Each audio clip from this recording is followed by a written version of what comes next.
Let me ask you this, have you ever gotten one of those texts? Hey, I'm outside, where's your entrance? And now you're staring at the keyboard trying to describe an alley in words.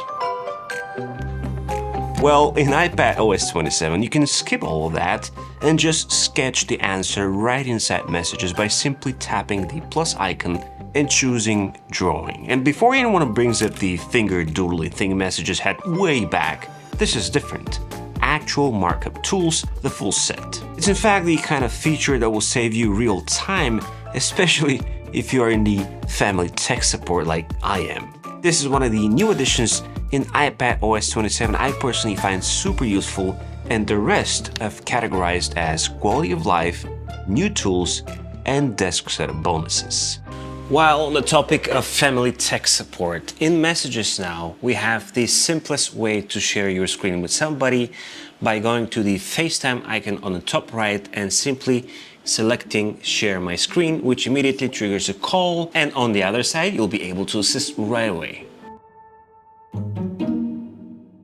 So, allow me to warm up with some quality of life improvements that make the iPad experience that much better on a day-to-day basis. In Settings, under Multitasking and Gestures, there is a new option called Automatically Show and Hide the Menu Bar. I'd suggest turning that off so you can always see the menu option for each app because it saves time. If it's on, in order for me to open, let's say, the Edit menu in the Files app to copy something, and this is just an example, I would have to tap in the file's name first, select the Edit menu, tap Copy, then go to the final destination, tap again on Files to reveal the Edit menu again, then Paste, and that's 2 extra taps that can be avoided. You know, one less click or tab is always worth it. While in Settings, under Sounds, there are 2 more toggles to turn off which weren't there before. One is for alarm and times, and the other is for alerts and system sounds, and the toggles are for matching the ringtone volume. We don't want that. I personally would like to keep my alarms toned down so I don't wake up with extra cortisol in the system, and same goes for alerts and system sounds. In fact, mine are very much off since my iPad is dead silent when it comes to notifications. Now, I don't personally use Stage Manager because I'm not a fan of it, and it feels kind of cramped on this 11-inch iPad Pro, but if you are, rest assured apps are no longer limited to 4 per stage. What's also nice is the way they are grouped when pulling out the list of active apps and sort of spaced out when the action is repeated, which makes switching that much nicer. By the way, if you end up enjoying this video, subscribe, because why not? Now, I know everyone is raving about the new AI Photos features, clean up, extend, and reframe.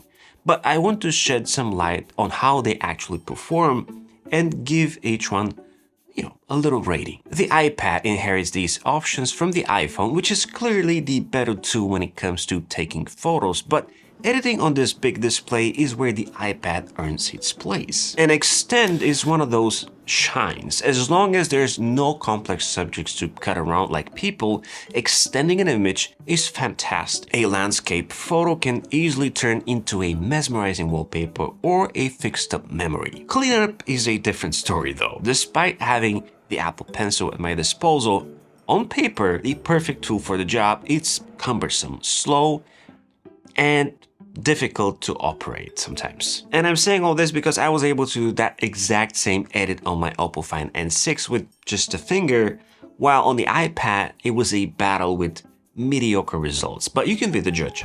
Next up is Reframe, which is magical to experience in person, but really it's a hit or miss. It works relatively well if the photo was taken on something like the iPhone, where there's clear depth information from the back cameras and the LiDAR. But if I give it a flat photo, even a clean one, and the software really struggles. So Extend gets a solid A, Cleanup is C-, and Reframe should come back next season, I think.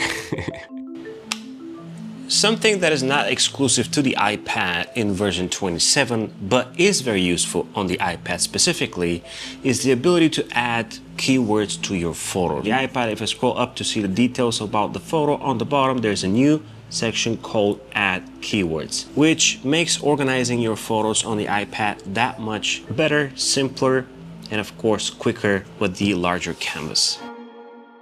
Switching gears to some more useful stuff, Safari has gotten a surprising amount of clever improvements. These stand out for me being the ability to create custom extensions. Browser extensions are what made Firefox and Chrome what they are today, and with Safari, we see an option to create our own by simply describing them. The first one I immediately made was a warning for articles that are more than 1 year old. The prompt I used for that one was, when I open an article, find its published date. If the article is more than a year old, show a bright yellow banner at the top of the page that says this article is X years old with the actual age. Make the banner impossible to miss, but let me dismiss it with a tap. This is brilliant. It's super useful when doing research and also when reading the news, so I know what might be old information. Of course, I had to step it up a notch, so I created a focus dim extension that dims everything aside from the main article text. Despite iPadOS 27 being super refined and sleek, the glass stays exactly what it's always been: slippery. Writing on it with a pencil is basically ice skating, which is where Paperlike comes in. Paperlike 3 is a screen protector with a nanodots texture that finally gives the pencil something to grip. It provides the ideal friction. Handwriting stops sliding away, sketching feels controlled instead of lucky, closer to pen on paper. Applying it is no longer a gamble either. The new Butterfly application system keeps the screen sealed until it lands, so no dust, no bubbles, no misalignment. I've had a Paperlike on this exact iPad ever since I bought it, and aside from the feedback of the pencil, what I love most is that I see fingerprints a lot less. It doesn't make the display look worse or slow the pencil down, and I honestly forgot that it's there. So if you write, sketch, or annotate anything on an iPad, this is the most invisible yet most used iPad accessory I own, and you'll find it in the first link in the description below. Going back to Safari, there is another new feature worth exploring, and this one can literally save you cash. It's called Notify Me, and it lives in the same little menu right beside the URL bar, tied to the exact page you're on. The premise is simple.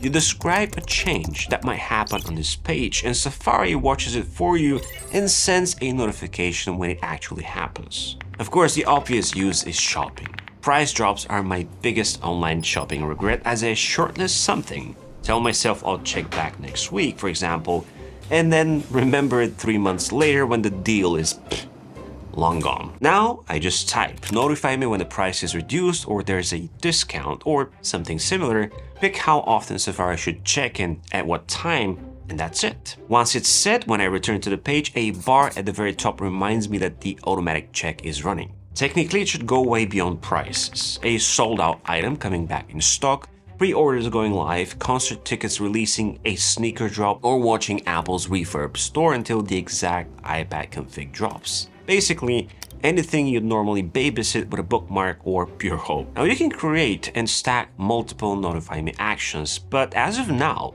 there's no clear place to manage them all. And unless there's some hidden limit, this could get messy fast. So keep a mental note on what you've set. The next big leap in talking to your iPad comes to shortcuts, perhaps the most powerful native app that almost nobody uses because, let's be honest, it always felt a little intimidating. Well, no longer, because now you can simply tell shortcuts what you want in plain language and it builds the automation for you. You can actually iterate and improve it, as a conversation. So no dragging blocks, no logic puzzles. Let me show you the first thing I did.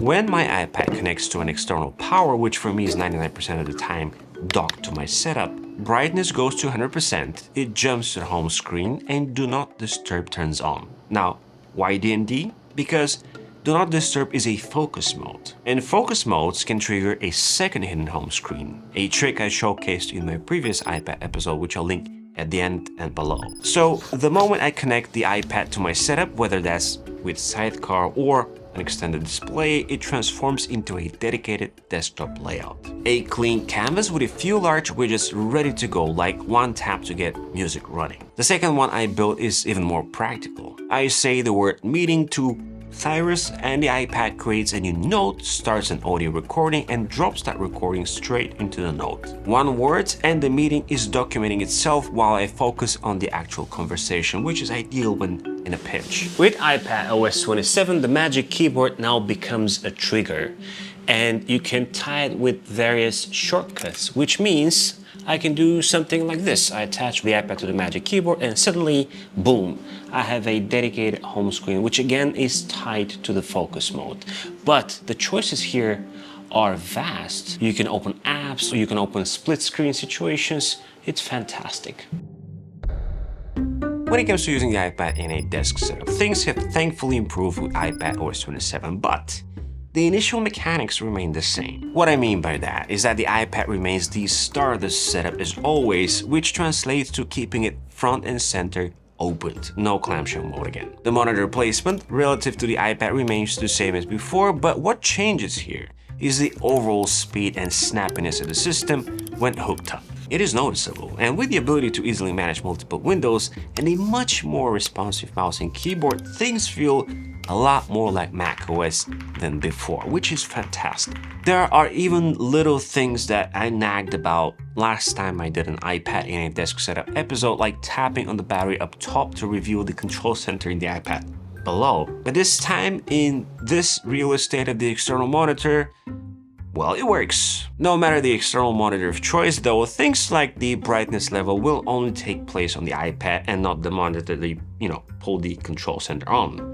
That is the case with the studio display as well, where you have to dig into menus to adjust the brightness because it doesn't have on-screen controls. Thankfully, with the new ability to expand iPhone apps properly in version 27, you can see full screen app improvements on the iPad while being hooked up to a monitor too. In the past, for example, I could not extend a game that was designed for the iPad or my favorite Affinity app. Now that works, but the caveat is that the black bars on the left and right remain very much present because not all apps are designed to stretch. What most people might find great use of is the improved pencil support and touch support on the iPad for Sidecar. Sidecar is a feature I have used a ton over the years, allowing me to use my iPad as a secondary display, which is especially useful when traveling. Now I can take advantage of the much more responsive pencil support and, more importantly, of the touch-optimized interface, which solidifies the reason to keep the iPad front and center in any setup. Of course, the iPad has a ton more hidden features to take advantage of, which I showcase in this guide right here, including how to create the most minimal iPad setup. Like and subscribe to the channel as well as my newsletter, and as always, it's been an absolute pleasure. This is Z, over and out.